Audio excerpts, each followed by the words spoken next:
بسم اللہ الرحمن الرحیم۔ ناظرین محترم، السلام علیکم۔ حضرت سیدنا ادریس علیہ السلام ایک دن اپنے کام سے فارغ ہو کر بیٹھے تھے کہ ملک الموت آدمی کی صورت میں مہمان کے طور پر رات کو حضرت ادریس علیہ السلام کے دروازے پر آ پہنچے۔ حضرت ادریس علیہ السلام صائم الدہر تھے۔ جب شام ہوتی تو افطار کے وقت آپ کا کھانا بہشت سے آتا، جس قدر چاہتے کھا لیتے، باقی کھانا پھر بہشت میں چلا جاتا۔ اس دن جب آپ کا کھانا آیا تو حضرت ادریس علیہ السلام نے وہ کھانا اس مسافر کو پیش کیا، لیکن مسافر کچھ نہ کھایا اور قدم پر قدم رکھ کر عبادت کرتا رہا۔ آپ نے ان کا یہ حال دیکھ کر بہت متاثر ہوئے کہ یہ کون شخص ہے۔ اگلے دن آپ نے ان سے کہا کہ اے مسافر، تو میرے ساتھ چل کر اللہ کی قدرت صحرا میں جا کر دیکھ۔ تب دونوں بزرگ گھر سے میدان کی طرف نکلے۔ جاتے جاتے ایک گندم کے کھیت میں جا پہنچے۔ ملک الموت نے کہا کہ چلو چند گوشی گندم کے لے کے کھاتے ہیں۔ آپ نے فرمایا، عجیب بات ہے، رات کو تو نے حلال کھانا نہ کھایا، اب حرام کھانا چاہتا ہے۔ پھر وہاں سے دونوں بزرگ دوسرے باغ میں پہنچے اور وہاں بھی انگور کو دیکھ کر حضرت اسرائیل نے کھانے کا قصد کیا۔ حضرت ادریس علیہ السلام نے فرمایا کہ غیر کی ملکیت میں تصرف حرام ہے۔ پھر جاتے جاتے ایک بکری دیکھ کر حضرت اسرائیل نے کھانے کا ارادہ کیا تو حضرت ادریس علیہ السلام نے کہا کہ بیگانے کی بکری کو ذبح کر کے کھانا منع ہے۔ اس طرح 3 روز تک دونوں گفتگو کرتے رہے۔ جب حضرت ادریس علیہ السلام کو لگا کہ یہ شخص بنی آدم سے معلوم نہیں ہوتا، یہ کون شخص ہے، فرمایا کہ اللہ کے واسطے ظاہر تو کرو کہ تم کون ہو۔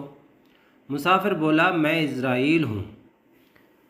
آپ نے فرمایا، کیا سب مخلوقات کی جان تم ہی قبض کرتے ہو؟ انہوں نے کہا، ہاں۔ آپ نے فرمایا، تم شاید میری جان قبض کرنے آئے ہو۔ انہوں نے کہا کہ نہیں، میں تمہارے ساتھ خوش طبعی کرنے آیا ہوں۔ آپ نے کہا، 3 دن سے تو میرے ساتھ ہے، کیا اس عرصے میں بھی تو نے کسی کی جان لی ہے؟ وہ بولے، تمام روحوں کو قبض کرنا ہمارے ہاتھ میں ایسا ہے جیسا تمہارے دونوں ہاتھ کے نیچے روٹی، یعنی جس کی اجل آتی ہے اللہ پاک کے حکم سے میں ہاتھ بڑھا کر اس کی جان قبض کر لیتا ہوں۔ اور کہنے لگے، اے ادریس، میں چاہتا ہوں کہ تیرے ساتھ رشتہ داری قائم کروں۔ آپ نے فرمایا کہ میں تیرے ساتھ رشتہ داری قائم کروں گا، آپ مجھے روح قبض کرنے کی کڑواہٹ سکھا دیں تاکہ مجھے زیادہ خوف اور عبرت ہو اور میں اپنے خالق کی زیادہ عبادت کروں۔ ملک الموت نے کہا کہ میں اللہ کی رضا کے بغیر کسی کی جان نہیں لیتا۔ تب حضرت ادریس علیہ السلام نے اللہ رب العزت کی بارگاہ میں عرض کی اور پھر جان قبض کرنے کا حکم ہونے پر جان قبض کر لی گئی۔ پھر ملک الموت نے اللہ کی بارگاہ میں دعا مانگی اور اللہ پاک نے ان کو زندہ کر دیا۔ حضرت ادریس علیہ السلام نے ملک الموت کو اپنی گود میں لے لیا اور دونوں نے آپس میں رشتہ داری قائم کر لی۔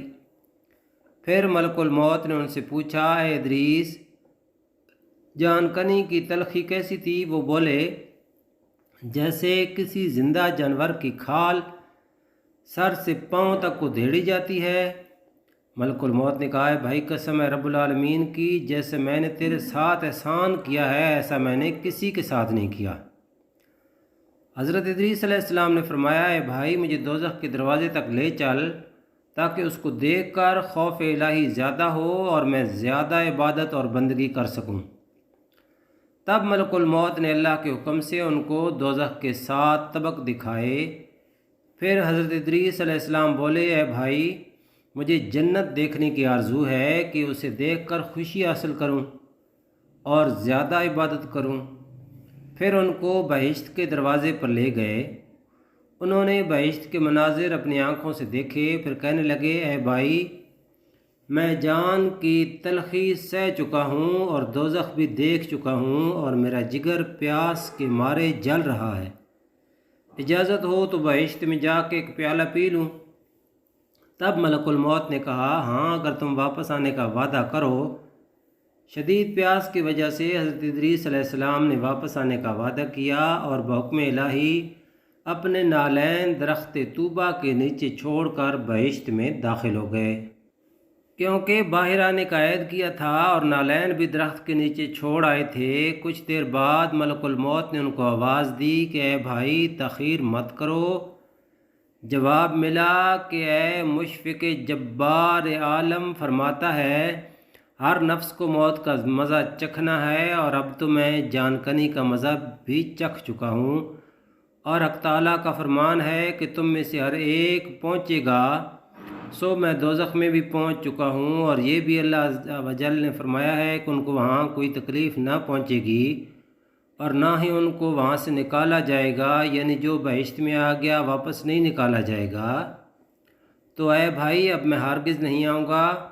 بارگاہ الہی سے آواز آئی، اے اسرائیل تو ادریس علیہ السلام کو چھوڑ کر چلا جا، میں نے ان کی تقدیر میں یہی لکھا تھا۔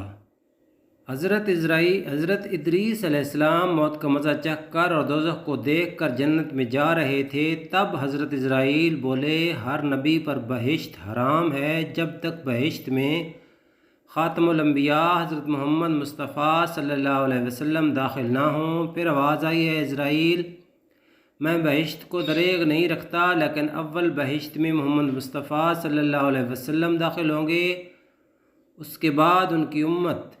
حضرت ادریس علیہ السلام تو بہشت میں چلے گئے اور ان کے سب فرزند فراغ سے گریہ و زاری میں تھے۔ ایک دن ابلیس ان کے پاس آیا اور کہا تم رویا مت کرو، میں تمہارے باپ کی سی ایک صورت بنا دیتا ہوں، تم اس کو شب و روز دیکھا کرو اور پوجو، اس سے تمہارا سب دکھ درد اور غم جاتا رہے گا اور تم سب خوش رہو گے۔ ابلیس لعین نے ایک ایسی صورت بنائی کہ ادریس علیہ السلام کی شکل اور بت میں کوئی فرق نہ تھا، اور وہ لوگ اس صورت کو پوجا کرتے تھے، یہاں تک کہ رفتہ رفتہ بت پرستی تمام عالم میں پھیلی۔ مشرق سے مغرب تک یہ رواج جاری رہا، کوئی آدمی اللہ تبارک و تعالیٰ کو جانتا نہ تھا، علم و عمل دونوں تھا۔ بعد میں اللہ تعالیٰ نے نوح علیہ السلام کو ان پر پیغمبر بنا کر بھیجا تاکہ ان کو ہدایت کی راہ بتائیں۔